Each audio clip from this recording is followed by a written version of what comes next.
నమస్తే, welcome to Sakshi sports. నేను మీ కృష్ణబాల. ఇషాన్ కిషన్ చోటా ప్యాకెట్, బడా డైనమైట్. ఈ పోలిక సరిగ్గా సరిపోతుంది.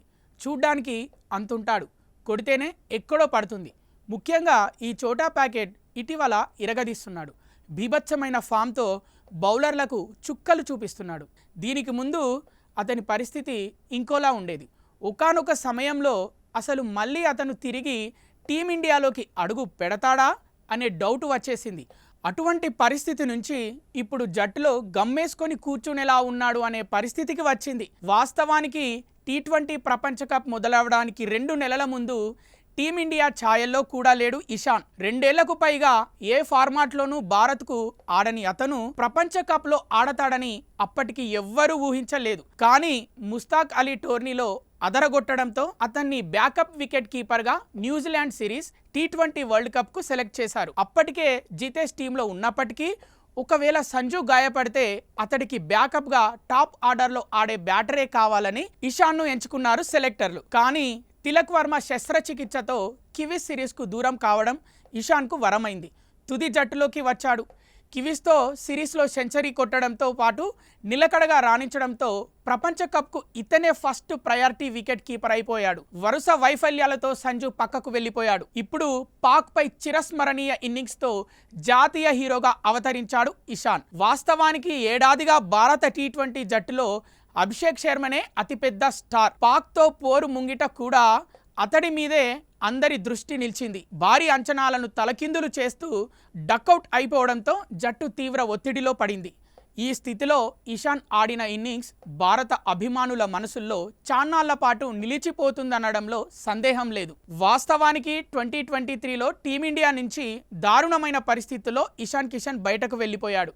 దేశవాళీ టోర్నమెంట్లో ఆడమని ఇషాన్ను బీసీసీఐ ఆదేశించింది. అయితే అతను తనకు ఆరోగ్యం బాగాలేదని చెప్పి డుమ్మా కొట్టాడు. అనూహ్యంగా ఓ పార్టీలో ప్రత్యక్షమయ్యాడు. దీంతో ఈసారి వార్నింగ్ ఇచ్చి సరిపెట్టింది. తర్వాత డొమెస్టిక్ క్రికెట్ ఆడాలంటూ ఈసారి బీసీసీఐ గట్టిగా చెప్పింది. కానీ మనోడు ఈసారి దుబాయ్లో ఎంజాయ్ చేస్తూ దొరికిపోయాడు. దీంతో మ్యాటర్ సీరియస్ అయ్యింది.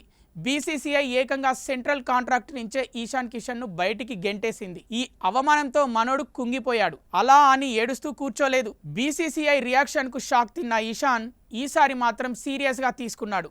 ఐపీఎల్లో ముంబైకి ప్రాతినిధ్యం వహిస్తున్న ఇతను ఈసారి సన్ రైజర్స్కు షిఫ్ట్ అయ్యాడు. అక్కడి నుంచి టర్న్ తీసుకొని మంచి పర్ఫామ్ చేశాడు. 2 సీజన్లోనూ భారీగా పరుగులు చేసి మళ్ళీ లైన్లోకి వచ్చాడు. అంతటితో ఆగలేదు. దేశవాళీ క్రికెట్లోనూ పరుగుల వరద పారించాడు. ముఖ్యంగా సయ్యద్ ముస్తాక్ అలీ 2025-26 సీజన్కి సంబంధించి టీ20 టోర్నీలో ఇషాన్ కిషన్ కెప్టెన్గా వ్యవహరించి జార్ఖండ్ను గెలిపించాడు. ఫైనల్లో హర్యానాపై 69 పరుగుల తేడాతో విజయం సాధించి జార్ఖండ్ మొదటిసారి ఈ ఛాంపియన్షిప్ను గెలుచుకుంది. ఫైనల్లో హర్యానాపై కేవలం 45 బాల్స్లోనే 101 పరుగులు చేసి జార్ఖండ్ను గెలిపించాడు కిషన్. ఈ టోర్నీ చరిత్రలో ఫైనల్లో సెంచరీ చేసిన తొలి కెప్టెన్గా నిలిచాడు. ఈ గెలుపుతో జార్ఖండ్ చరిత్రలో మొదటిసారి ముస్తాక్ అలీ ట్రోఫీని కైవసం చేసుకుంది. దీంతో ఇషాన్ కిషన్ మళ్ళీ బీసీసీఐ దృష్టిలో పడడమే కాదు, ఈసారి ఏకంగా టీ20 వరల్డ్ కప్ 15 మంది జట్టులో ఎంపికయ్యాడు. అయితే ఇందులో న్యూజిలాండ్తో టీ20 సిరీస్ ప్రారంభమైంది. ఇందులో ఆడాల్సిన తిలక్ వర్మ చివరి నిమిషంలో అనారోగ్యం కారణంగా తప్పుకోవడంతో జట్టులోకి వచ్చాడు ఇషాన్. అలా రీఎంట్రీ మ్యాచ్లోనే దుమ్ము రేపాడు. అక్కడితోనే ఆగిపోలేదు. ఆ సిరీస్ మొత్తం కివీస్కి సినిమా చూపించాడు. ఒంటి చేత్తో సిరీస్ని గెలిపించినంత పని చేసిన హీరో అయిపోయాడు. అలా రీఎంట్రీ తర్వాత ఫుల్ ఫామ్తో రఫ్ ఆడిస్తున్నాడు.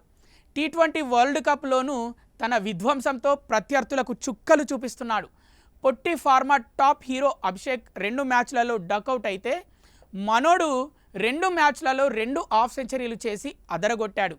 ముఖ్యంగా చిరకాల ప్రత్యర్థి పాక్ మ్యాచ్లో ఇషాన్ ఆడిన ఇన్నింగ్స్ నా భూతో నా భవిష్యత్. అభిషేక్ శర్మ డకౌట్ అయి డగౌట్కు చేరగా మిగిలిన టాప్ బ్యాట్స్మెన్ అంతా సింగిల్స్ తీయడానికి కూడా ఇబ్బందులు పడుతుంటే ఈ చోటా డైనమైట్ మాత్రం దాయాది బౌలర్లపై విరుచుకుపడ్డాడు.